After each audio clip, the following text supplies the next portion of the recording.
Québec, on utilise les produits d'érable depuis des siècles. Mais encore aujourd'hui, on ne cesse de découvrir de nouvelles applications culinaires. De la cuisine à la boulangerie, en passant par la confiserie, les épices et les plats sans gluten ou sans lactose, les produits d'érable sont une mine d'or pour tous les chefs qui aiment mettre de l'unicité dans leurs plats. Alors l'avantage, c'est que les produits d'érable sont extrêmement variés, et tout ça au niveau de la texture, au niveau du goût, pour les recettes. Mais tout ça, au départ, n'oubliez pas, ça part d'une chose, d'un arbre, l'érable. Au printemps, on récolte l'eau d'érable qui, avec son goût fin, est un plaisir à boire. Mais elle offre aussi de multiples utilisations gastronomiques, tant salées, sucrées et aigre-douces. On fait bouillir l'eau d'érable pour obtenir le sirop d'érable à 66 degrés Brix. Et la transformation ne s'arrête pas là. En continuant l'ébullition, on obtient des produits dérivés comme la tire d'érable, le beurre d'érable et le sucre d'érable, qui peut, entre autres, remplacer le sucre raffiné dans n'importe quelle recette. Par exemple, ici, on a du saumon d'Atlantique, du sucre d'érable, du gros sel de mer, du poivre noir, du poivre rose, un peu de coriandre et de l'aneth. Et ça va nous permettre de réaliser une recette qui est d'inspiration scandinave, mais qu'on va adapter au Canada et au Québec en particulier. L'avantage du sucre d'érable dans cette recette, à la place du sucre blanc, c'est la fonte qui va être beaucoup plus lente qu'un sucre normal. Et ça va bénéficier au saumon, de façon à lui donner non seulement une texture très agréable, mais aussi un goût raffiné. On va prendre le saumon, on va le couvrir ensuite avec un papier, on va le mettre au réfrigérateur. Petit à petit, il va se faire une transformation et le goût va complètement s'imprégner de ce sucre d'érable magnifique. Le sucre d'érable ne fond pas par lui-même parce que c'est un sucre qui est déjà cuit. Donc il faut tout le temps l'utiliser en accompagnement de quelque chose et principalement d'un liquide. Par contre, le sucre, il vient magnifier les textures tout en apportant ce côté aromatique qui a sa particularité justement quand on le travaille. Et là, je vais trancher de petites tranches assez fines. On voit bien la couleur magnifique. Regardez si c'est beau. On voit cette couleur splendide d'un gravlax de saumon à l'érable. Et c'est vraiment intéressant si on compare, par exemple, cette couleur par rapport à un saumon qui aurait été fait avec du sucre blanc. On a un résultat et un goût surtout totalement différent. Mais moi, je vous invite à le faire à la maison ou pourquoi pas à l'école parce que c'est très intéressant.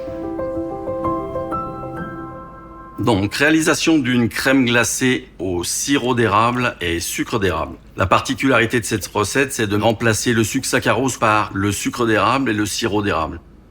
Le sucre d'érable va nous apporter une onctuosité avec le mélange de sirop d'érable qui est quelque chose d'incomparable dans cette glace.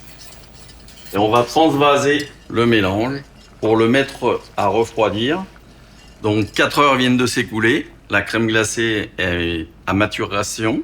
On la met dans ce récipient, on l'envoie au congélateur et voici le résultat une fois congelé. Et à partir de ce moment-là, on va le faire turbiner. Et donc dernière étape, on va faire des petites coupes glacées avec la crème glacée au sirop et sucre d'érable. On va en décorer une avec une meringue à l'érable, blancs d'œufs qui ont été montés au sucre d'érable avec un petit peu de sucre d'érable avant la cuisson. Le sucre d'érable maintient mieux certaines mousses. On fait de très très belles meringues avec le sucre d'érable. La deuxième, on va la faire avec du sucre à la crème au sirop et sucre d'érable. Et la dernière, on va la décorer avec de la guimauve à l'érable, enrobée avec le sucre d'érable et une petite touche de sirop d'érable. Voilà. Une belle recette de morue sous vide au sirop d'érable, au goût robuste, et du sel de mer va nous apporter un plus au niveau du goût. Tout simplement, je vais verser donc le sirop dans le sel, mélange avec un petit fouet, et c'est là où le sirop d'érable foncé amène aussi une différence parce que l'effet de caramélisation encore là va nous faire ressortir un petit goût à la cuisson que l'on découvre de soya. Donc on a ce goût presque parfait, on appelle souvent des fois, les Japonais vont l'appeler le goût savoureux, le umami.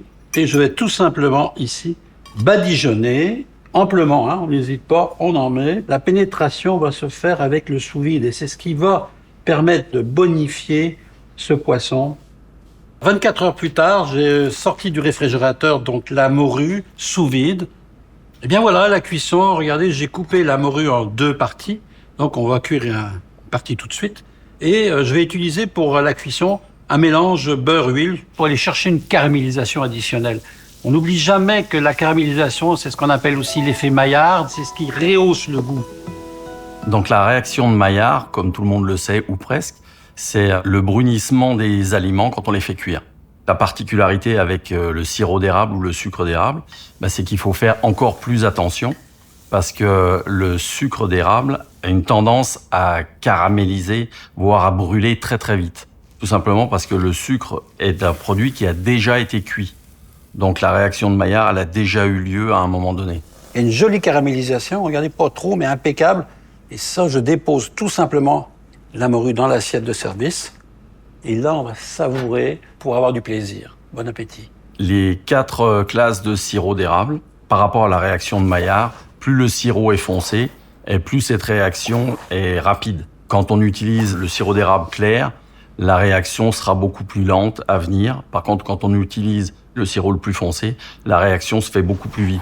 Je me suis rendu compte, au fur et à mesure des expériences, qu'il y avait un intérêt gustatif et vraiment passionnant dans la recherche d'utiliser les épices. On va parler du curcuma, on parle de la muscade.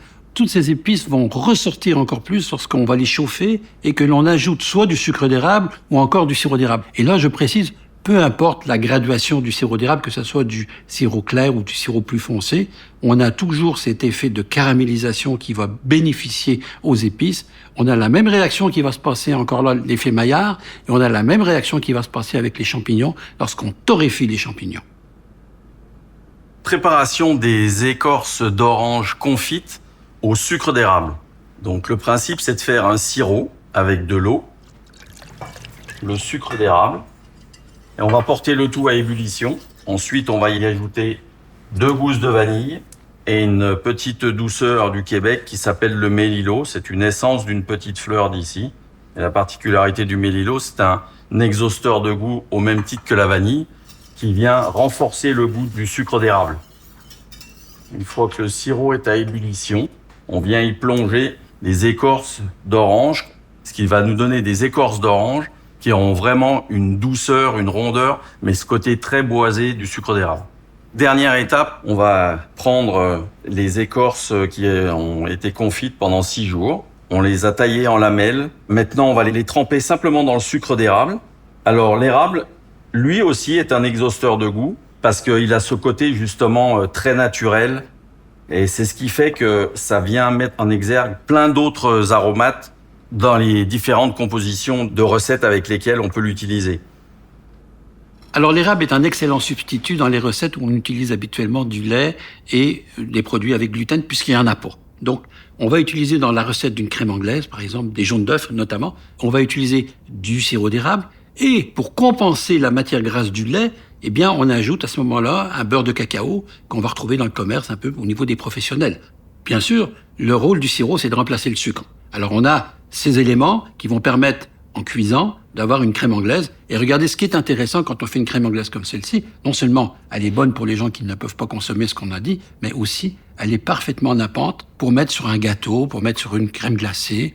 Et là, on voit bien un effet, ce qu'on appelle l'effet de nappe. Dans les restaurants, vous connaissez, on passe son doigt tout simplement sur une cuillère et on voit que la crème anglaise a été cuite parfaitement.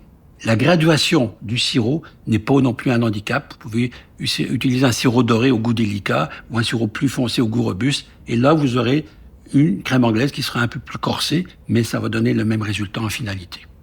Pour terminer, un petit mot sur l'eau d'érable. Dans les sorbets, quand j'ai fait mes expériences pour le cursus, on s'est rendu compte qu'en substituant l'eau qu'on utilise habituellement par l'eau d'érable, on avait un résultat complètement différent et surtout un exhausteur de goût magnifique qui mettait en exergue justement toutes les saveurs qu'on mettait dans nos sorbets parce qu'on avait utilisé et l'eau d'érable et le sucre d'érable.